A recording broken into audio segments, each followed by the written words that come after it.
Spoke is a Minecraft YouTuber who in my opinion has created one of the best 100-day series, Minecraft 100 Day Civilization, but it wasn't all perfect.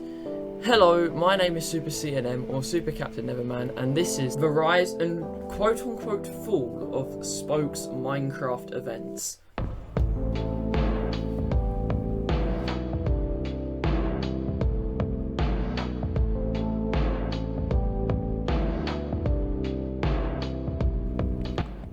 Disclaimer, this video is my opinion. Don't get me wrong, the videos were really entertaining, but there are many flaws that made it unenjoyable. Dramatic roleplay aside and random dramatic speeches, let's have a good look at what really happened in the Spoke Civilization events. Make sure you are also subscribed.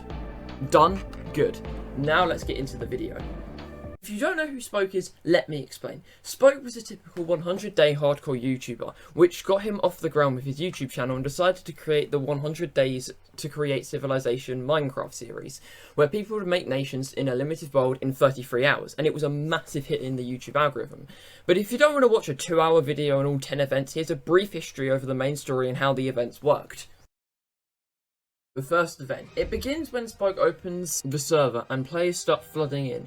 Nations such as the Sky and Cave Nation are formed, but the most important nation of this event, Mountainia, a nation open to all, it quickly became one of the most powerful nations, led by Asterix and Sinister Apollo. But then came Chaos Nation, consisting of It's AJ Live and DWDDW and Travis the Miner. These took out most nations on the server. With most players without a home, they fled to Mountainia, making it one of the strongest nations on the server. But it wasn't long until Chaos Nation found Mountainia and wiped it out, and getting the Mountainia crown, a netherite helmet given to Asterix, with AJ wearing it on his head. But even after the victory, two new players wanted the artifacts and the glory for themselves, Argus Ritz and Nubbles. They eliminated AJ and took the crown. These players formed the Anarchy Legion. The days went on and many conflicts happened, and most nations were wiped up by the anarchists. But down in the caves below spawned Sinister Apollo and Plague Doctor met up to form a new nation. These players had one thing in common: their nations were lost to the hands of the anarchists. So they formed one of my most favourite nations, GRC. But a new threat approached: Cookies. He'd spent his time grinding the event with a full max set of netherite armour. He thought he could take on the world and he killed any player in his path. And to make things worse, he was allied with the Chaos Nation. GRC prepared for the final fight, and Sinister Apollo had some unfinished business with AJ Alive. So all of GRC went to fight for the crown, as the winning person or nation of the event would be getting a golden crown. The fight was close. It was a 4v1, Cookies versus GRC, and he somehow lost. But it wasn't over yet. Argus Ritz and Nubbles had been preparing and now were ready to attack GRC. GRC got wrecked and the crown Sinister Apollo and Plague Doctor had were gone. The Anarchy Legion had won the first event, but this was only the start of the Peace versus Chaos era. Now let's move on to the next event. With the massive success of the first event, the second one was very hyped up. With GRC wanting revenge on the anarchists and the anarchists wanted to take all nations out in their path. The event got off to a good start, with the Border Nation being one of the first most popular nations. Another nation called Bulgaria started to also gain popularity. It was led by Hamburger2506. He is very important in the Civilization events. After the anarchists failed to attack the Border Nation, Bulgaria formed an alliance with the Border Nation. After the alliance was formed, a couple of minutes later, Argus Ritz and Nibbles attacked Bulgaria, but failed. Again. After the attack, another growing nation, the Wingdings, led by Snorlax, teamed up with the Border Nation and Bulgaria. A few hours later though, Anarchy attacked the Border Nation and wiped it out, lava casting it. After travelling back from the Border Nation, Nubbles and Argus Ritz accidentally discovered the GRC base and attacked it. After Argus Ritz juked everyone on the staircase, he began to destroy the tests and burn the contents inside. Meanwhile, outside, Esbup, leader of the farming nation from the first event, came as backup and the rest of GRC chased Nubbles, which led to a fortnight build battle. Then Nubbles unfortunately fell to his death. While Plague Doctor inspected the loot, Argus Ritz came out of nowhere and burnt all the loot and collecting Nubbles' netherite gear, and both regrouped to take out GRC. After the massive blow, Sinister Apollo and Hamburger both gave out speeches, but were unfortunately killed when the anarchists assassinated them. After the speeches, the final battle was held between GRC. The battle begins, and luckily, somehow, Conbramble, a member of GRC, had an Elytra, and pushed the fight in GRC's favour, and luckily GRC had won. Peace had won. The crowns were given to Crumbamble, Sinister, Apollo and Hamburger, but Peace may have won the battle, but they have not won the war. The next event would change fates of all events. Let me introduce you to ClownPierce, a little clown who quite literally clowned on everyone. Now that the Civilizations events were blowing up on YouTube, Spoke decided that each event would have its own twist to try and see if the YouTube algorithm would pick it up. For the third event, it would be an apocalypse. In this event, there were no trees and food was limited. The event got off to a good start and everyone was ready. GRC was as strong as ever and Anarchy had gained more members like Travis the Miner and Nightmare. Nightmare also decided to infiltrate GRC. The first popular nation was the Stick Nation, after the nation members voted for its name. But like most new nations, they turned out into wastelands. Quite literally, Anarchy found the base and lava cast it.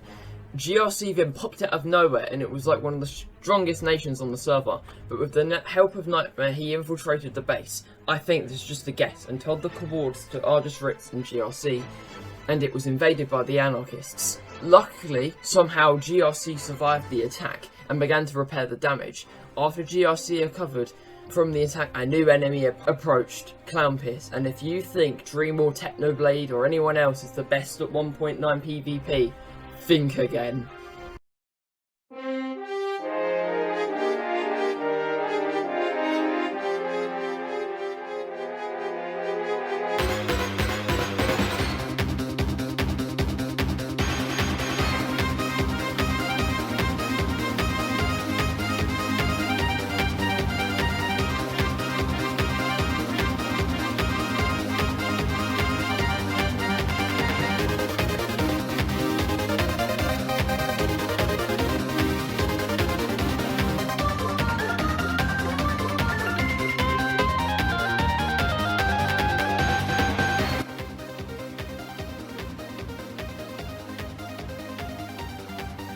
ClownPierce attacks GRC with his friend and gets absolutely mobbed. After ClownPierce made a tactical retreat, he managed to pull off a 4v1, killing all the GRC leaders and absolutely wrecked GRC. No way. No, Plague Doctor! Plague Doctor! Oh my god, there is no way. GRC! No! What? Due to the amount of accusations and false reports, he was banned and then given back all of his gear, and now he was fueled with rage. The clown had entered the circus and now he was on a killing spree.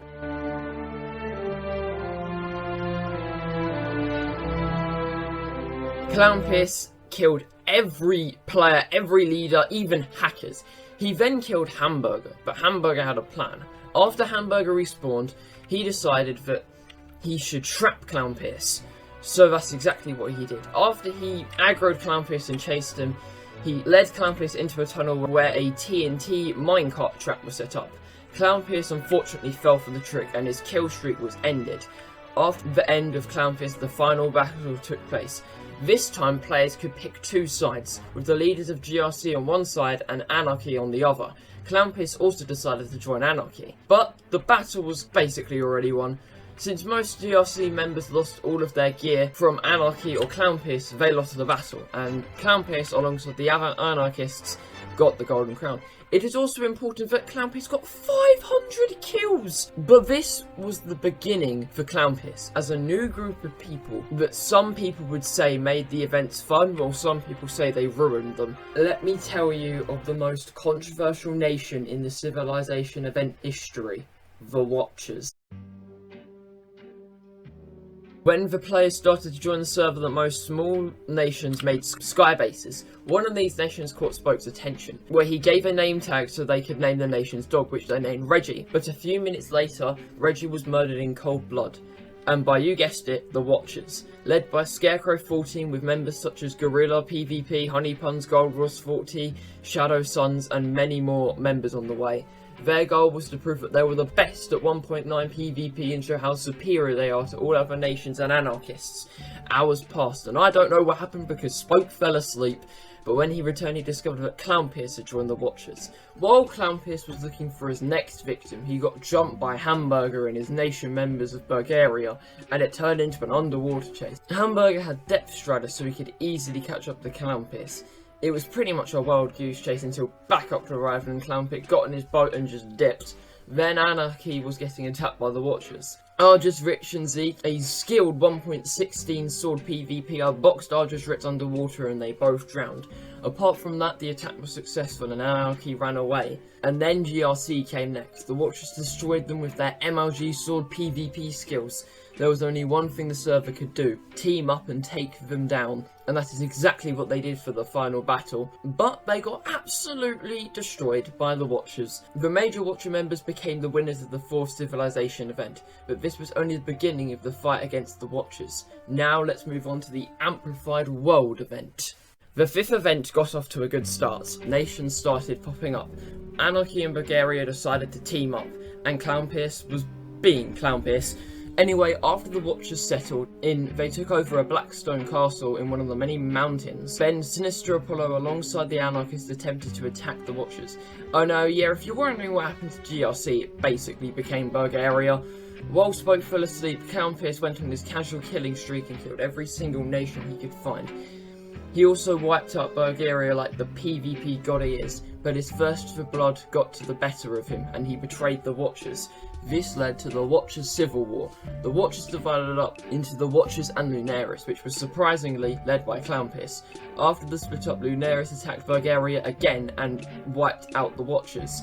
So in the end, ClownPierce, the leader of Lunaris, and Scarecrow, the leader of the Watchers, both fought each other with equal gear to see who would win the crown. The winner, of course, was ClownPierce. The score was 2-1 and was given the crown. But ClownPierce and Scarecrow needed to settle their differences if they had a chance of dominating the event. Now, let's move on to the Arctic event. The Arctic event, the end of the Watcher era, and the last event before the downfall. It all begins when we find out that Spoke really likes bridges. It's a bridge! No! It's a bridge! No way! It's a bridge! Guys, it's a bridge! A bridge? They have a bridge? And decided, after seeing the amazing bridge, to give a monument to the Bunker Nation, creators of the best bridge in history, until these Watchers imposters with a dream stand came along and destroyed the Bunker Nation, you attention seekers. Then Spoke's frown was turned upside down when he found GRC 2.0, the Peace Coalition, and also Bulgaria was still allied with Anarchy, by the way. Anyway, you wouldn't believe it, the Peace Coalition was Lava Cast, another nation gone, hooray! And to make matters worse, Spoke gave Nightmare one of the worst artifacts ever created, the village in a box. I think the admin should have thought about that one. Now, Bulgaria has creative mode. Good job, Spoke. And a few minutes later, the Watchers were wiped out. Definitely a fair fight. Spoke just really rigged the event right there. I'm gonna stop oh wait, the Watchers got another village in a box. Yes, another one. The Watchers got the second village in a box and tried to abuse it, but Bulgaria came along with full prot 4 diamond armor and sharp 5 swords and wiped the Watchers off their nice mountain. Then Spoke gave away another village in a box. Like, how many boxes do you want to give away? Then it was time for the final battle. Bulgaria and the server versus the Watchers. Wonder who's gonna win. Oh, you wouldn't believe it. It was Hamburger, because he had the village in a box. At least they weren't defeated, even though it wasn't fair. But the Watchers really wanted revenge, and they did exactly that. They turned the events upside down and turned them into 2v2t. Now let's talk about the saddest era out of all of them. The downfall. The Floating Islands event. The start of the downfall. It begins with the return of the Wingdings, led by Snorlax. They built a nice base. Anyway, a fight broke out between RPU, basically GRC 3.0, and then the Watchers with the help of Nightmare. And now you may be wondering, what is an Anarchist doing with the Watchers? Well, that's important later. Anyway, somehow the fight led to the Watchers to the RPU base, which, of course, Spoke couldn't have stop obsessing about bridges. And oh my god, this bridge! Oh my god, look at this bridge! But the RPU then cut off the elevator up to the base. Then out of nowhere, the Anarchists died to the Anti-Nation, a new nation that hates nations. Makes sense.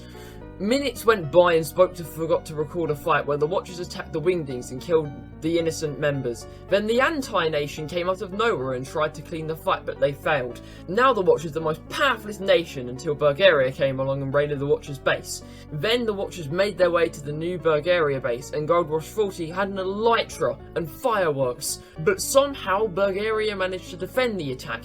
Then, out of nowhere, Spokes decides that the final battle should begin. There were 3 sides: Bulgaria, Watchers, and Anarchy. It looked like the fight was going in Bulgaria's favour, but then Hamburger had to go, and the Watchers won the event. It was also said that Nightmare, even though he teamed up with the Watchers, is still with Anarchy, but this is only the beginning of the end. Let's move on to the Cave Civilization event. The event started with Spoke finding the Wingdings and giving the first artifact to Nightmare. ClownPierce was back with the Watchers and went around killing people and grinding gear, and also bullied the Wingding. Then out of nowhere, the leader of the farming nation, Espop, returned, but apart from that... Wait, the Watchers got villagers? Yes, villagers again! Why? Also, the Wingdings just keep making the best bases, but of course the Watchers bullied them again, with their full god sets from the villagers. But Bulgaria attacked the villagers while Spoke was asleep. Then there's Monkey Leader with over 100 diamonds and was waiting for Bulgaria. But the Watchers had full control. If any nation was created, they would be punished. So as a last-ditch effort, Spoke gave everyone on the server 4 diamond blocks and a charged creeper egg. With this, a resistance was formed to win the final battle. Watchers versus the world. What could possibly go wrong? And the Resistance, of course, got their butts kicked. The Watchers were so powerful with even a stacks of diamond blocks and 100 creepers, the Resistance didn't stand a chance. So Spoke put the Watchers against each other. And of course, ClownPierce was declared the best Watcher, and the crown was given to him.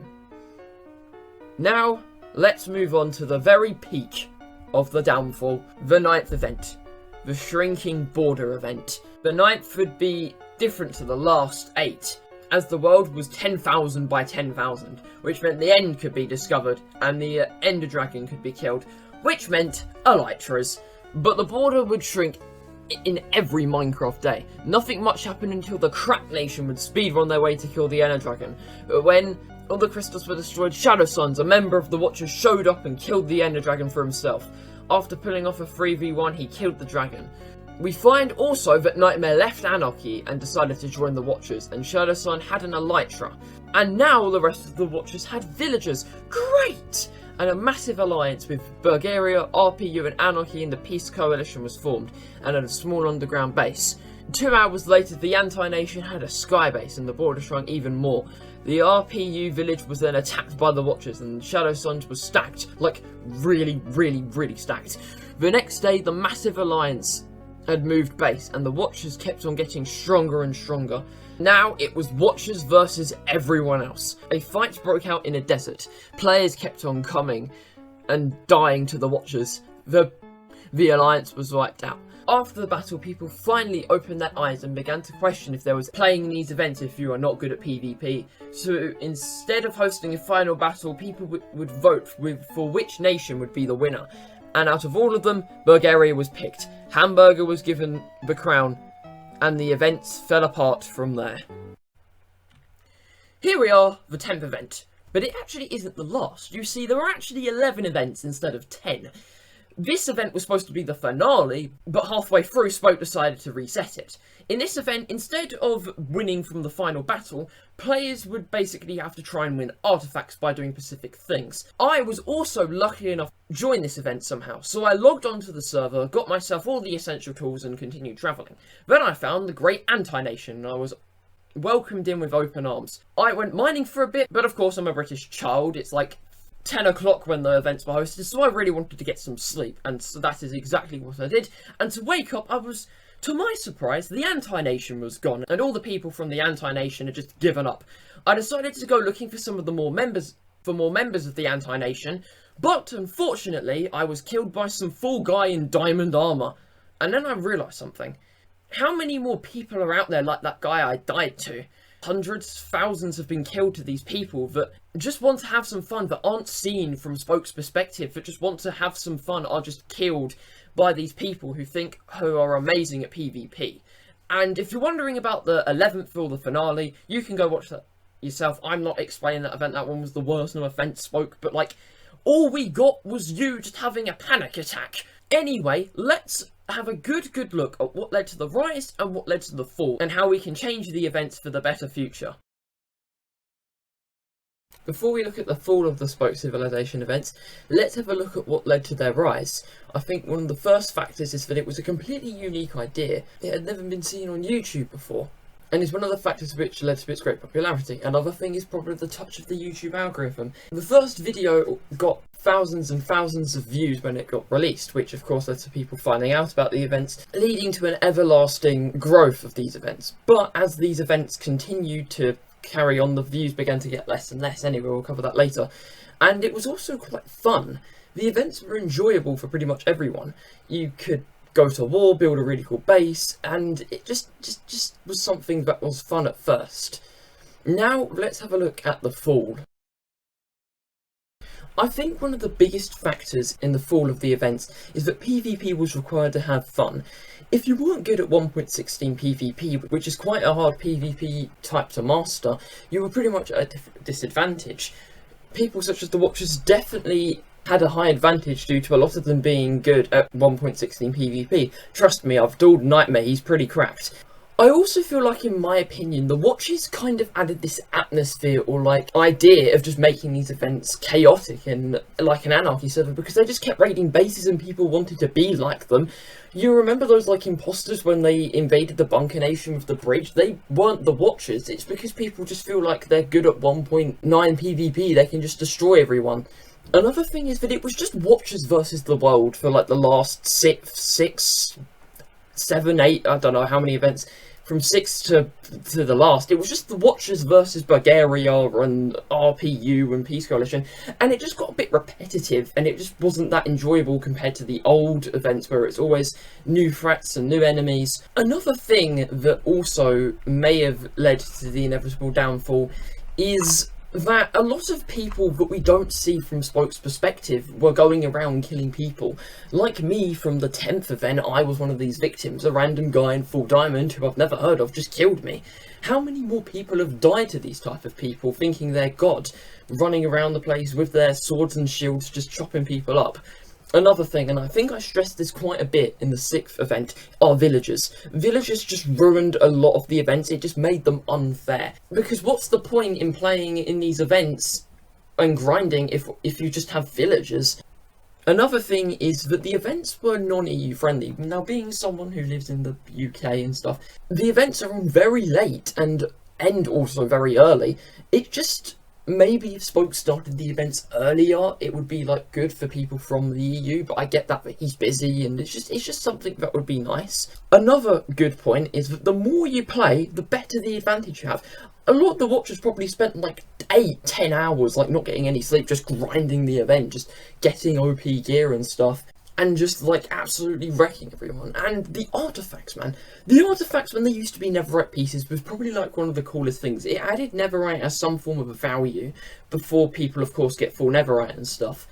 But it just made netherite add some form of value, or like a specific item like a trident have value, until these admins that Spoke uses to create these weird and wacky items such as an infinity bow or a village in a box, which is just, honestly, village in a box is just stupid.